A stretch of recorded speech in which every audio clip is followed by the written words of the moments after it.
danke. Alter, ey.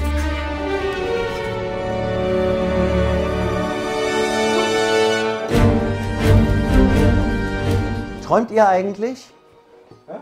Träumt ihr? Weg! Raus aus meiner Ecke! Raus! Raus! Ich mache jetzt eine Review für die Zuschauer und dann könnt ihr später spielen. Aber erstmal müssen wir eine Review machen. Alter Schwede! Schon seit gestern sitzen die beiden Dödel die ganze Zeit hier und spielen PlayStation 5. Wirklich, das gibt's gar nicht. Jetzt eine Rangelei? Nein, Quatsch.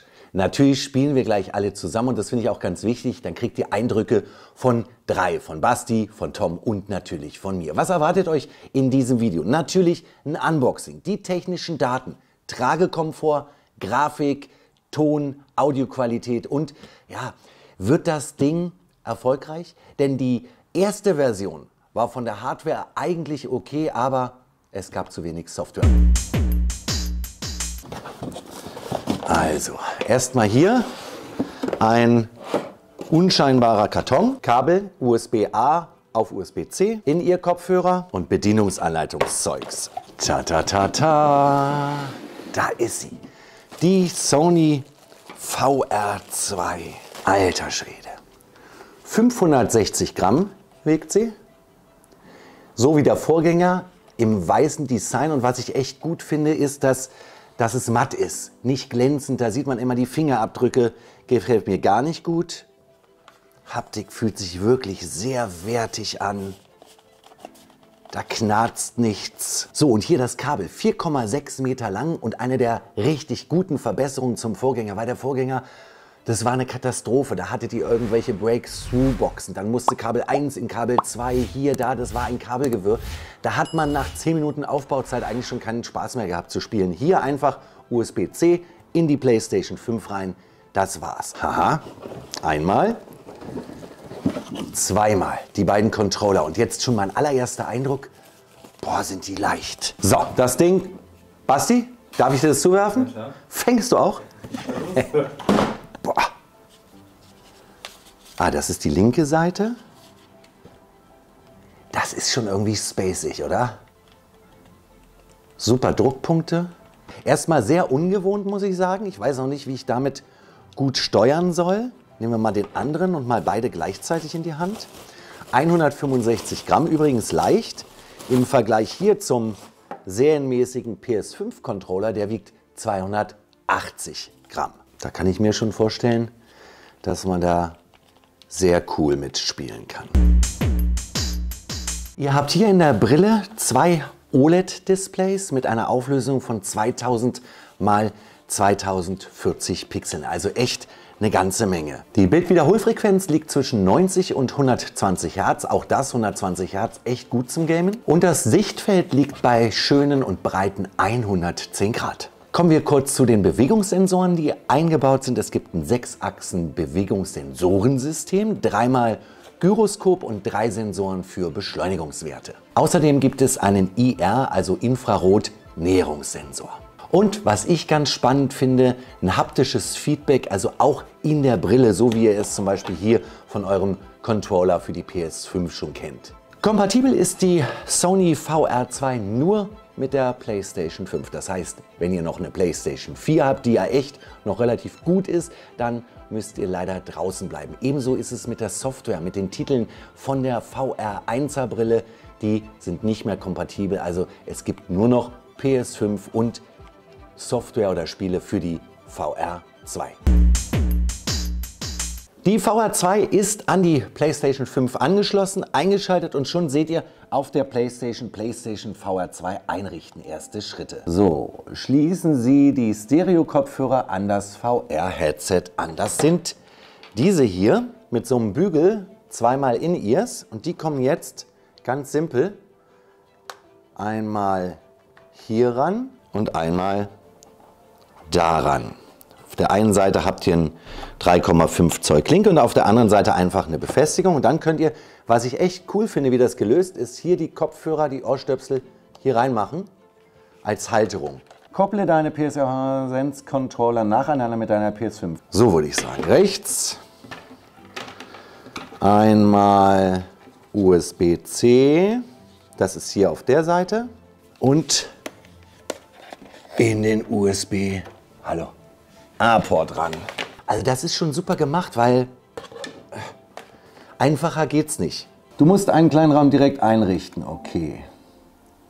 Schalte nun das Licht in deinem Zimmer ein. Ja, das ist eingeschaltet. Setze nun die Brille auf. Visier herausziehen. Das macht ihr, indem ihr hier raufdrückt. Könnt ihr dann hier das Visier rein und raus machen. Okay, so. Tschüss, Freunde. Damit du den Bildschirm auch wirklich klar erkennen kannst, passe den Objektiv so an, dass dein Stellrad fürs Objektiv. Hier oben ist ein Stellrad, genau. Ich würde sagen, so geht's erstmal. Ich sehe die Dinger hier durch die Kamera. Es ist jetzt diese Swoo-Pass-Kamera, wo ich euch also auch im Hintergrund sehe. Einmal. Aber das ist jetzt hier noch ungewohnt. Wie rum geht man denn? So, okay. Halte die Griffe fest. Der Blickerfassung ist abgeschlossen. Zum Ausprobieren blicke auf die, okay, blau, gelb. Ich bewege jetzt nicht den Kopf und gucke nur mit den Augen. Jetzt, Tom, sag mir mal eine Farbe, die ich angucken soll. Grün. Da unten, ja, funktioniert, okay.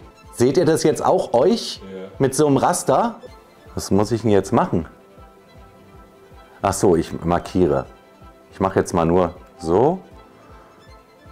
Ja, so reicht doch. Bearbeitung abschließen. Ach, guck mal. Ich bin in einem Käfig. Können das die Zuschauer auch sehen? Ja. Ja, damit ist die VR2 ein bisschen schwitzig eingerichtet. Und ich muss sagen, schon die Einrichtung macht totalen Spaß. Viel, viel komfortabler als bei der 1er-Version. Und wir können jetzt loslegen. So, Horizon Call of the Mountain ist runtergeladen für 70 €. Habe ich ein bisschen Schwierigkeiten. 70 €, weil ihr spielt ungefähr 7 Stunden. Also ein Zehner pro Stunde finde ich eigentlich eine ganze Menge. Aber egal, jetzt wollen wir das mal anspielen. Brille auf. Also Leute, ich muss euch sagen, der erste Eindruck ist sensationell, was die Hardware hier an Schärfe, an Farben, an 3D-Effekten, grüß dich, an 3D-Effekten bringt, das habe ich so noch nicht erlebt. Das Wasser, eine Qualität, hier die Blätter, das Holz. Jetzt denke ich schon wirklich, ich hatte eben das Gefühl, dass ich jetzt hier gegenfahre. Hier ist was, das ist der Monitor. Das ist einfach berauschend. Das kann man jetzt natürlich hier, was ihr seht auf dem Monitor oder was wir als Screen Recording aufgenommen haben und was ich euch jetzt mal einspiele im Vollbild, kann man so gar nicht 1:1 sehen. Da hinten das Wasser, rechts das Wasserfallgeräusch. Das ist echt der Wahnsinn. Wenn ihr an Motion Sickness leidet, also zu lange gespielt hat und euch wird übel, kann ich euch einen guten Tipp geben. Hört dann wirklich auf, macht eine Pause, weil sonst kann es sein, dass ihr echt längere Zeit da niederlegt. Das ist einfach mehr als beeindruckend und ein so immersives Erlebnis. Hallo. Dass ich, ihr seht mich ja selber, mehr oder weniger sprachlos bin. Eine Schärfe. Die Farben sind toll. Ich habe keine Farbsäune. Ich habe nicht wie bei der ersten Version dann Unschärfen. Auch dieses Forfeited Dynamic Rendering, das sehe ich ganz genau. Das ist jetzt hier scharf, die Fahne. Jetzt gucke ich nach da hinten. Alter, ich sag dir, Kollege, vorsichtig. Nein, das ist Wahnsinn. Ich denke, dass jetzt mal Basti und Tom auch mal so diese Einstiegssequenz, ja, wir spielen ja jetzt nicht, das ist ja jetzt eine Einführung, aber das einfach mal erleben müssen und dann mal ihr Urteil geben. OMW, on my way to you. Good at what I do. I'm OMW. Watch me walk away, putting myself on display. 1, 2, 3 a day. I'm on my way, on my way. Es ist krank. Also ich muss halt auch sagen, ich werde eigentlich relativ schnell motion sick. Also mir wird schlecht. Aber hier geht es sogar klar. On my way to you. Good at what I do. I'm OMW. OMW.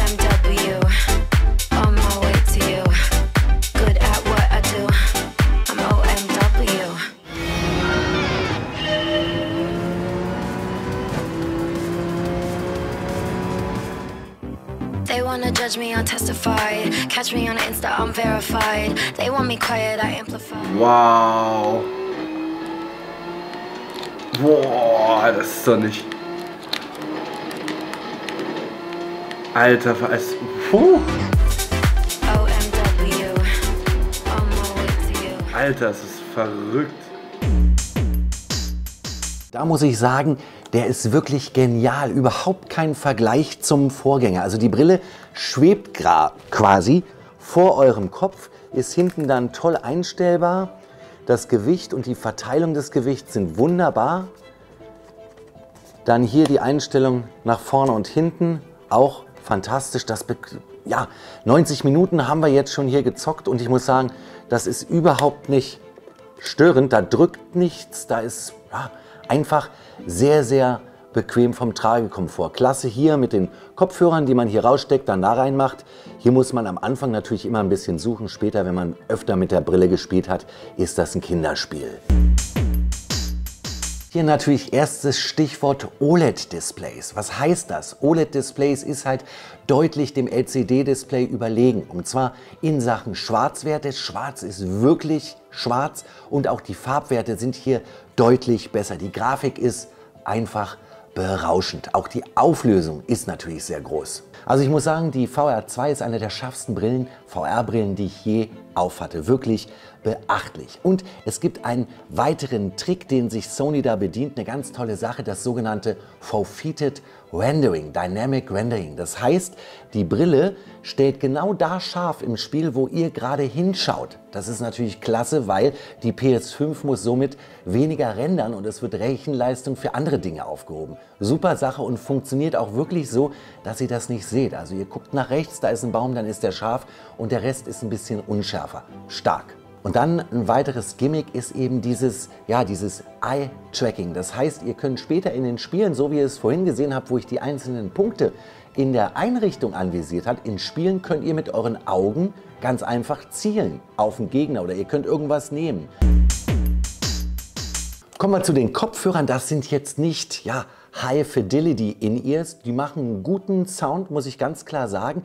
Könnten ein bisschen mehr Bass vertragen und vielleicht ein bisschen lauter sein. Aber das Gute ist, letztendlich könnt ihr hier durch den 3,5 Zoll Klinkenstecker auch andere In-Ear anschließen. Oder große Kopfhörer, die von Sony oder andere, die einen Klinkenstecker haben. Kommen wir zu den VR2 Sense Controllern. Das Anlegen, wenn ihr die Brille schon aufgesetzt habt, ist ein bisschen schwer, wenn man es noch nicht gewohnt ist. Aber dafür gibt es ja die Funktion Kamera durchschalten und ihr seht genau, was ihr macht. Die Haptik ist ohne Fehl und Tadel. Da knarzt nichts. Das ist ein sehr hochwertiger Kunststoff. Das Steuerkreuz ist toll zu machen. Die Druckpunkte sind super. Also das gefällt mir ausgesprochen gut, die Dinger. Aufgeladen werden die Sense Controller VR2 durch ein USB-C-Kabel, also integriert Akkus und je nachdem, was für ein Spiel und wie intensiv das ist, zwischen 3 bis 5 Stunden könnt ihr damit ohne Probleme spielen. Unser kleines Studio ist eigentlich für 3 zu klein. Was macht ihr hier? Bisschen, ja. Nein, Quatsch. So, wir haben jetzt echt einige Stunden hier mit der VR2 gespielt. Und ich muss sagen, also mir geht's so, ich bin richtig geflasht. Jetzt sind wir kein reiner Gaming-Kanal, sondern also so wie ich, der Basti ist es auch eher Technik-Nerds und ich bin total geflasht. Wie ist es euch ergangen? Ich finde es mega. Ich habe ja die erste gehabt und einfach halt allein schon so vom Tragekomfort, das ist wirklich eine ganz, ganz andere Welt. Und halt irgendwie auch diese Schärfe, das ist krank. Ich hatte noch keine, aber ich finde das absolut geil. Also gerade bei Forza, gerade bei Gran Turismo 7. Gran Turismo, ja. Genau. Also gerade bei Gran Turismo hat mich das voll weggeflasht. Die Details, die du in den Autos siehst, ist vielleicht hier und da noch Potenzial, gerade bei dem Spiel noch, dass man das Menü damit auch steuern kann und nicht den Controller nehmen muss oder sogar kuppeln kann mit den Joysticks oder so. Aber sonst ist das schon sehr, sehr geil. Also, ja, und Spaß, ja. Horizon Call of the Mountain, also auch da diese Grafik, man ist so da drin. Was ich vorhin schon gesagt habe, ein bisschen schade finde ich es, ungefähr in 7 Stunden, 8 Stunden habt ihr es durchgespielt, dafür 70 €, das ist schon eine Menge und man klettert sehr viel. Also ich finde es sehr, über die Dauer gesehen, sehr kletterlastig, aber das ist irre. Und dann Gran Turismo 7, ich habe es euch gesagt, mein Lieblingsspiel, das ist einfach als würde das Spiel nochmal neu als 8er Version rauskommen, in diesem Cockpit. Nicht unbedingt beim Porsche, beim Tech for Fun Porsche, sondern beim Nissan. Oder war das ein Toyota? Egal. Ich glaube, Nissan. Ja. Ein Nissan. Wenn man ans Lenkrad rangeht, dieses Logo und der Stoff, oder? Die Details, die du mit dem Gerät wahrnehmen kannst, ist schon geil. Ja, aber es stellt sich dennoch, und dann kommen wir jetzt mal zu unserem Fazit. Die große Frage, wird das Ding im Gegensatz zur 1er-Version ein Erfolg oder ein Flop? Und ich glaube, hardwaremäßig können wir 3 sagen, 100% ein Erfolg. Extrem, ja. Ich glaube, da können sie, also da haben sie wirklich mit dem Vogel mit abgeschossen. Ja. Das ist wirklich... Wirklich cool. Das macht schon Spaß. Ja. Die Frage ist eben, und ich glaube, das ist dann tatsächlich das Zünglein an der Waage, ob die VR2 ein erfolgreiches Produkt von Sony wird oder nicht, sind die Software-Titel.